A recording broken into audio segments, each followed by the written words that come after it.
Dari mulut lelaki yang didiagnosa mengidap malaria tersebut, tidak mengeluarkan suara sepatah kata pun, membuat pihak Rumah Sakit Umum Daerah Lahat kesulitan mengetahui siapa lelaki paruh baya ini.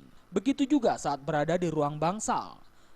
Laki-laki berperawakan kurus itu hanya terkapar di atas tempat perawatan sejak dirawat petugas medis dan perawat.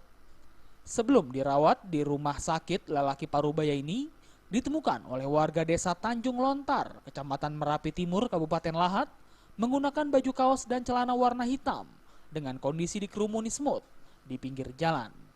Hingga saat ini lelaki parubaya ini masih tergeletak di ruang unit bedah Rumah Sakit Umum Daerah Lahat tanpa ada keluarga yang menunggunya. Lelaki parubaya ini diduga sementara kabur dari rumah. Jika sudah diketahui identitasnya, pihak rumah sakit dibantu kepolisian setempat akan segera mencari pihak keluarga. Diharapkan identitas lelaki tersebut dapat segera diketahui.